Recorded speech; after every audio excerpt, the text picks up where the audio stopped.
everyone, welcome back to my channel. Today I am going to walk you through the process of setting up a planner for 2021. This is most relevant to the individuals who are using planners such as a ring bound planner, um, and also some type of disc system. These are the planners that come with just the cover, and you have to kind of get all your inserts from different shops and kind of build your planner to suit your needs. So the way how I like to do my planner setup for whatever season I'm doing it for, let's say I'm switching to a new planner or it's a new year, I always start with my brain dump sheet. And this brain dump sheet is for my 2021 planner. And I've been jotting down things here for quite some time about some things that I would like to have in my planner. And then once I have all my brain dump, I will go through it, cross off things that it may have just been a spur of the moment thing. I felt like I needed something, but I really don't. So I'll cross off what's irrelevant, and then whatever is left over, I'll create like a neat list and everything.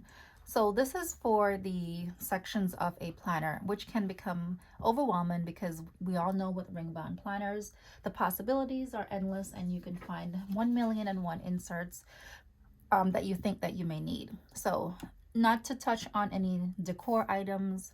We all know we want cute dashboards, cute dividers, and all the cutesy stuff, but you can always add that. You just need to get in the mind frame of knowing what you need from whatever shop, and then also helps you to keep on budget when you're shopping for inserts. So you won't buy inserts such as weather tracker or something that's really not necessary. So basically, I start with like a blank paper, any size paper. I have like highlighters just to kind of separate the sections, and then a pen. These are all the tools you need. So I like to start mine with the tabs. So I know I have like different tabs in the planner. So you're going to have your planner set up with different sections. So I do like tab 1. I like to name my tabs. This way it helps me with, let's say if I'm getting dividers that are customizable, or I'm making my own and I can use my label maker to make my own dividers, I know what I'm going to call it. So a traditional planner usually have monthly inserts in the front, then daily, and then everything else. If you want to keep that format and you want the tab 1 to have your month, you can just label that one as your month. And the month, you can change it to anything. You can call it monthly, or you can call it overview, whatever ideas you want. You don't have to stick to traditional names like month, week. You can kind of jazz it up a little bit and kind of make it fun. So the tab 1 is the month tab. And now you have to figure out what's going to be inside of that section. So obviously you're going to need monthly inserts, right? So you want monthly inserts. And so you kind of have an understanding of what you're going to use it for, so you can plan ahead. Don't just say you want something and not know why you need it, because then you're wasting your money and your time. So, and you're also filling up the planner with unnecessary things. You also want to keep the planner at a decent size so you can kind of flip the pages so it's not too chunky. Keep in mind that at the beginning of the year, your planner may be a little thin, but as the year go on, it becomes very full. You may have to take things out. So you may not be able to put everything in it if you go overboard with all of the inserts. So you just want to make sure you have your priorities listed so you know exactly what you need. All right, so monthly inserts is a must. And do you want trackers, monthly trackers? Maybe you want to track things on a monthly basis. So this is an option. So don't think of, what can I do as a monthly tracker? If you need something, you're going to know that you need it.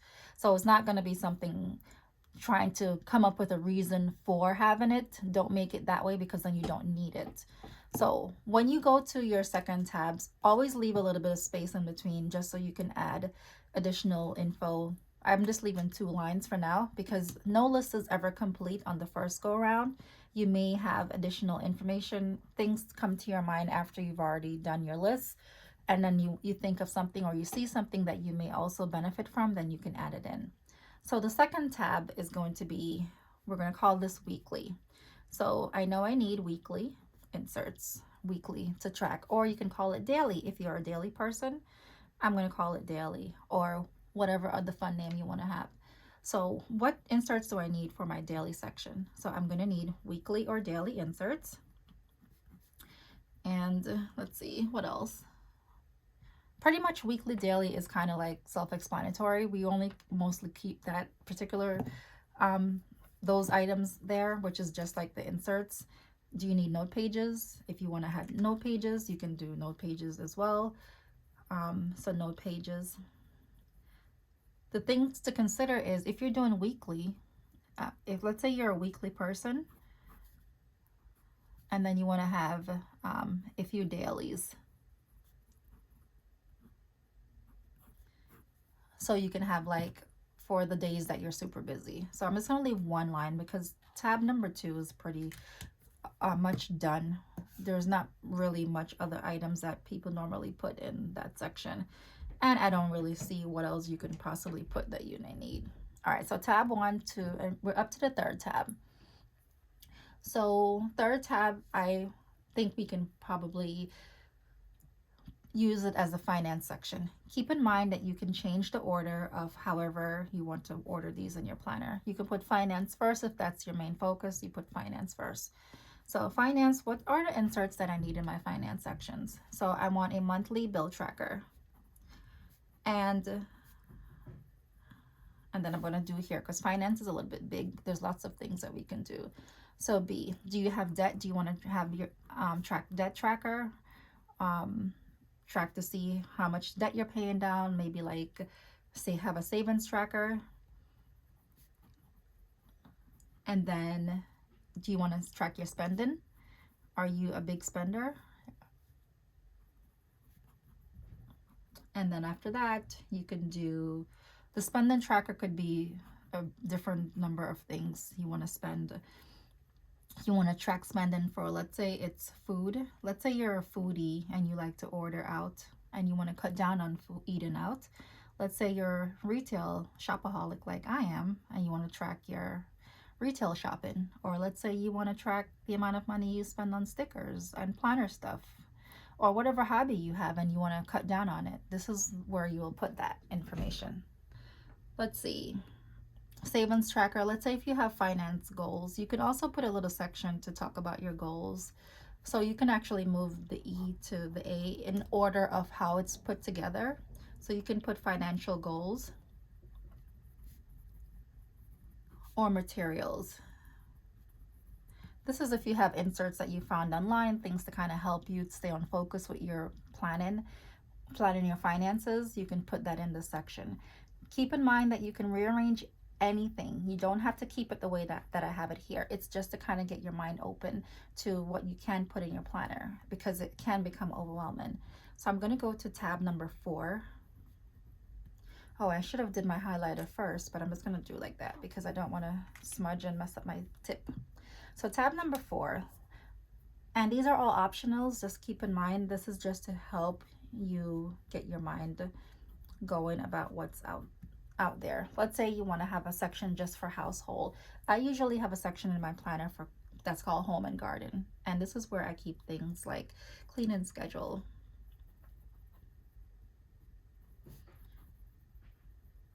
and then meals, meal ideas, family activity ideas. I missed the whole letter. So A, B, C. Sorry, my handwriting is all over the place, but you can rewrite it once you're done. This is your rough draft. Make it messy and then write it over once you kind of have a good system.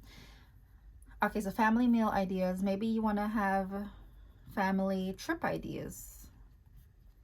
And these could be blank pages. So don't go crazy with trying to find specific inserts for these things.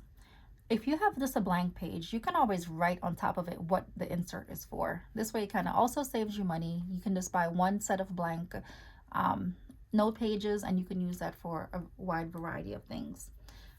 D, so we're up to E. So let's do projects. So home projects, if you want to keep track of that.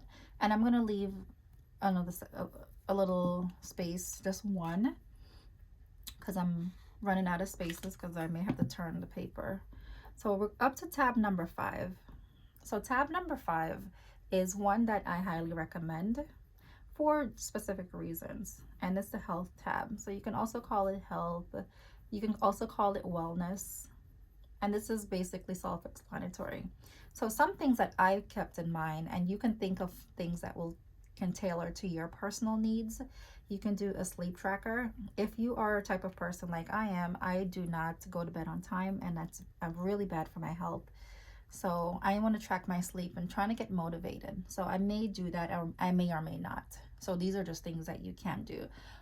You may find that throughout the year that the things that you have in your planner, you don't really need it. You can always take them out. Sleep tracker, you can just use a blank inserts and draw a line to track time that you fell asleep, or you can get a grid paper and make your own. Look on Pinterest for various ideas. This way you can also save money from buying additional inserts. So let's say you want to track your weight. So this can be a number of different things in weight. You can have meals, activity, goal weight, anything pertaining to that. I also keep track of appointments, and then I have maybe like a list with doctor info. And then another thing that I have is a running list for doctor's notes. So whenever I speak to my doctor on the phone, I will just jot down what we went over in the conversation. And then pain tracker. If you are a type of person who have various pain, you can put pain tracker. And health, if you want to do a mood tracker. So these are just some ideas to kind of get your mind going. I'm just going to leave one line because I'm going to put everything on here. And then the last tab, you do not need all these tabs. Make it your own. Need all of these trackers, just make it your own. Let me see if you can see. Yep, you can see. So tab number 6 could be maybe just notes. Or what I usually do with my last tab is a section for work, because I like to keep everything in one planner. You can always have a separate planner. So for work section, I have like a calendar and note pages, just to jot down basic information about work. So this is to get your mind going and thinking of what are some possible sections that I can have in my planner. And this is how you're going to do it. And this is how you're going to not get overwhelmed with setting up a planner from scratch. You're going to write down everything that you would like to have in the planner. You're going to divide it by tabs, because these are going to be your dividers. These tabs are dividers. So you know, all right, I need a divider set with 4 tabs because I'm only having 4 sections, or I need 5 tabs. And listing all your inserts is going to help you to stay on track when you're shopping for inserts, keep you on budget with not overspending and buying all the inserts that you see in the universe, because there are a lot of them, and a lot of them we do not need. If you want to try something out, you can write it down so you can shop for it. You may find later on that you don't need it. But this is kind of like this is my routine of how I set up a new planner. I didn't get to my whole breaking down yet. I'm still at my brain dump stage, but I'm not sure of how I'm going to set up my planner yet. But I just want to share with you, this is what I have been doing for years, and it has helped me extremely with setting up planners and keeping me organized so I'm not all over the place.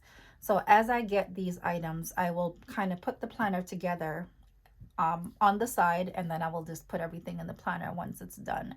And then you can add, all right, so for each section I need like a dashboard or vellum, acetate, or a quote. You can add those in as you get the most important thing, and you should not lose focus of, is what do I need to keep track of to get my life organized. And these are the items that I want to have in my planner so I can have a good year, I can be organized, and I'm kind of like setting the foundation here. So thank you for watching this video. I hope it was very helpful to you. If you have any questions, please don't hesitate to comment below. Let me know if there's any other ideas that you can think of. You can also comment that, and you may help someone else. So thanks a lot for watching, and I'll see you next time.